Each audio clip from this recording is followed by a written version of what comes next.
Hey guys, happy hump day. And yes, I'm wearing glasses. I'm not trying to look smarter, but my eye got infected, so I can't wear my contacts. One of the things that people keep asking me for, and I was really curious about too, is Brendan's trial and why Brendan got so screwed on appeal and why they wouldn't give him another appeal and why everyone was so against Brendan. A lot of it has to do with the judge. And I kind of left the judges out of this up until this point. It's very hard to accuse a judge of being corrupt.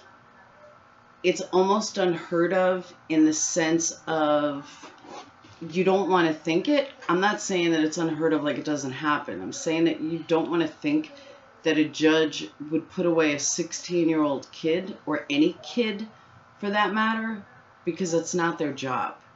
It's not their job to, take a 16-year-old who's never been in trouble with the law, who's a special ed student. You can't possibly comprehend that a judge would do this to this kind of child. And maybe that's where I faulted because I didn't want to see it and I didn't want to believe it. After doing some digging and some research, I've uncovered a lot of things that I did not know before of why his appeal was denied. And since we have not seen the whole trial, there's a lot of little things that we didn't even know existed that I found out last night that honestly broke my heart. I'm going to start by saying I caught something else outside of Brendan's testimony, but it reminded me of what happened with Brendan and explains a little more of the rules of the United States. Now, in 1989, the Unified Nations Convention put together the rights of the child. Basically, it just states that a child, by reason of his physical and mental immaturity, needs special safeguards and care. It also says that mankind owes the child the best that it has to offer. Being a mom, I think we all see this, or being a parent, I think we all know this. Now, interestingly enough, that 193 United Nations member countries have ratified the Convention on the Rights of the Child, except for 3. Somalia, South Sudan, and surprisingly enough, the United States. I did not know that until last night. Now, all that stems from a case that happened out of Florida. Out of Pennsylvania. There was a judge two judges, who were selling kids to juvenile halls for money. Millions of dollars. I think it was like $2 or $3 million. The in-laws were involved. The families were involved. Everyone was involved in this case. You can catch the movie on Netflix. There's a good plug, but you can catch the movie on Netflix called Kids for Cash.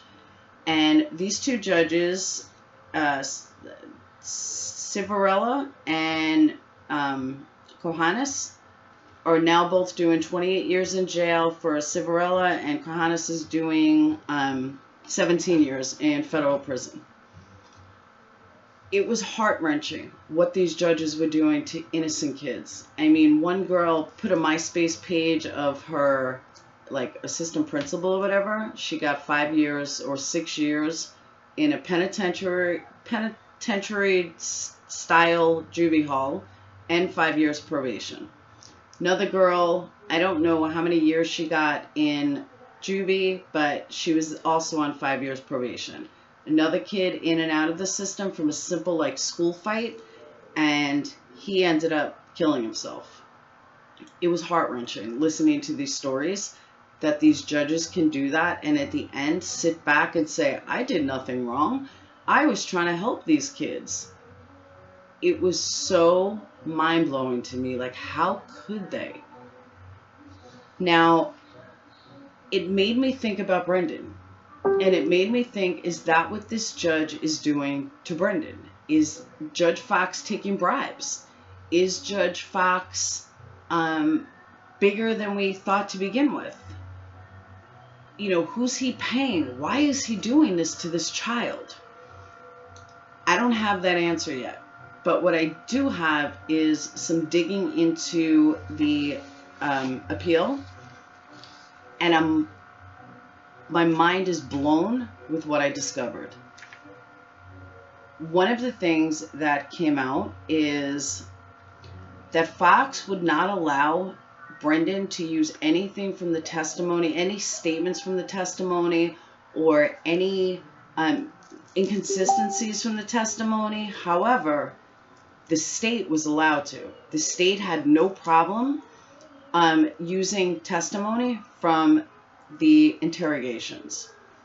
Speaking of interrogations, there were 4 interrogations that were recorded. We've seen them. We've heard them. We all say he was coerced. There are some people that claim he wasn't coerced and that he, willingly gave information. After seeing what I now know, I will argue that even stronger than I've argued it in the past, because it's not true. Let me tell you when he was coerced the most. Just like Ken Kratz gave a press conference that has never been done in the history of America. Well, the cops decided that Brendan's family needed to go to Fox Hills Resort for the night and to continue their interrogation. Why they had to do it there, I don't know. But nothing was recorded. There is not one piece of evidence of what was stated in written format or in audio format or visual format. There's nothing from it. And the cops allowed what was stated, which is pure hearsay, allowed that in the trial. I have never heard of something so crooked in my entire life, but it does get worse. I know you're saying, how could it even get worse? It does get worse. They were items that Kaczynski needed in order to hammer Wager and Fassbender, and in order to undermine what actually happened, he did not do any of it. The 27th of February interrogations were intended to elicit incriminating statements. Fassbender testified that he went to the Mishkat Hills Resort that same evening to pressure Dassey into saying that the great red spot in the garage could be blood. Add that to the investigators went into Dassey's home to collect a pair of jeans that they believed were incriminating, thanks to Scott Taddish's testimony. Finally, the conduct of the March 1st interview was too confrontational and too leading from the onset to be considered anything but an interrogation. The same is true of all the sessions. That's why they were not allowed in court, but the state, again, was allowed to use bits and pieces from it. Now, interestingly enough, if people want to argue with me about the testimony that went on prior to the first, when they were in this resort, there's one key factor that proves my point unequivocally. Barb, Brendan's mom, took the stand. I don't know the day her trial was, but she took the stand, and it was either Ken Kratz that was trying to imply that, yes, you could have been in there with your son and you chose not to.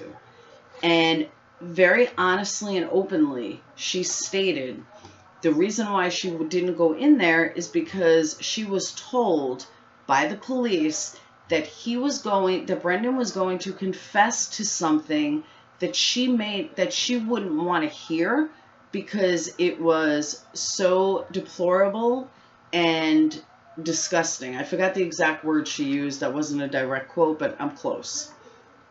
That's why she wasn't in there with her son. There is no way that they could have known that unless they spoon-fed him everything that he was going to say. So it goes back to my original point that the reason why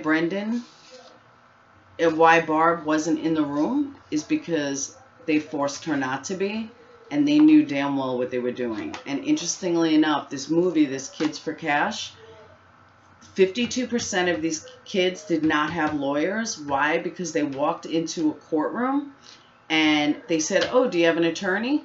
And they would say no, first appearance. And they would say, okay, sign here. The parents had no idea what they were signing. I have a feeling Barb was put in that exact same position, that she did not know what was happening. She did not realize what was happening. And because of that, they completely took advantage of not only Brendan, but also of Barb. It gets better, though. Fox also allowed Michael O'Kelly to interrogate Brendan the night before the May 13th, 2006 session with the intent of producing yet another confession. O'Kelly badgered, lied to, and told Dassey what he was going to say the next day, and he did. This was with the full cooperation and knowledge of the state. That is also highly illegal. The judge did nothing to counter it.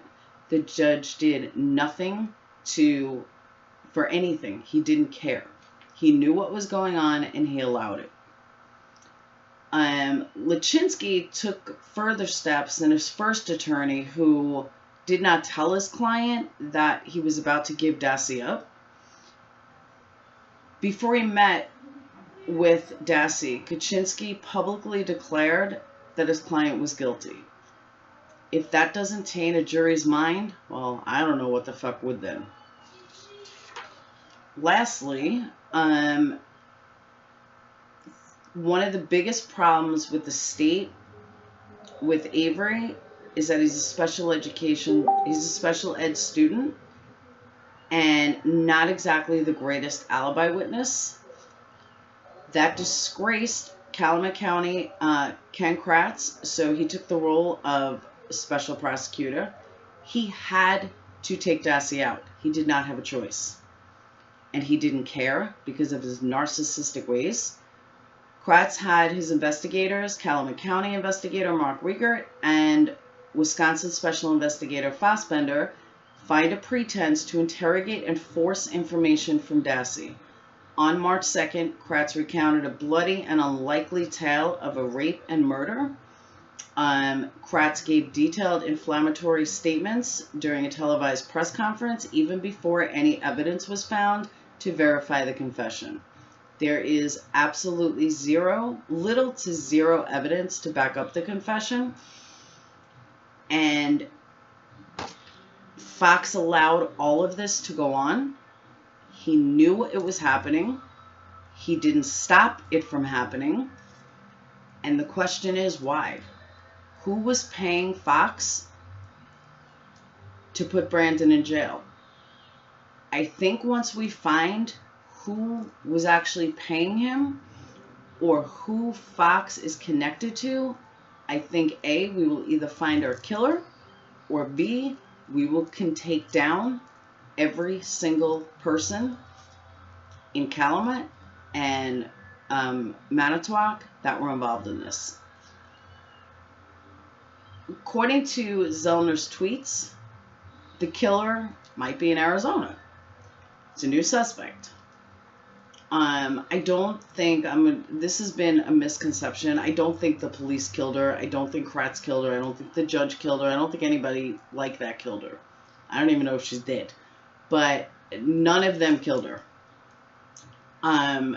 What I do believe is that Kratz, being a new prosecutor at the time, wanted so badly to be right, wanted so desperately for people to see how wonderful he is, that everything was corrupt in the process. What also saddens me, and I'm going to save this for the next video, but what also saddens me is the fact that all these people were awarded for breaking the law. Most people go to jail when they break the law. These people were awarded. And I haven't broke down all of the awards that were given, but I only have some, and I'm going to wait for the next video to do all of them. But it blows my mind that Kaczynski, who broke the law, was upgraded to be a judge. I don't understand it.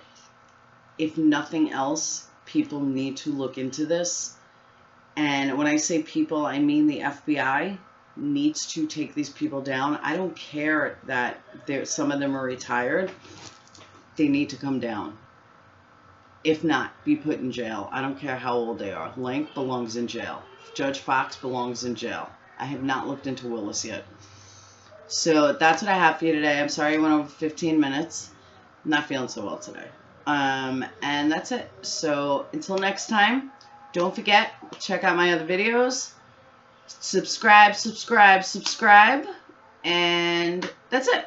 All right. So check out all the videos and everything will be updated on the website at www.makingamurdererle.com. If you have any questions, comments, there's an email address on there. It's info@makingamurdererle.com. We've gotten some great tips. Thank you guys so much for all the messages, the tips, everything. And I'll see you guys later. Peace.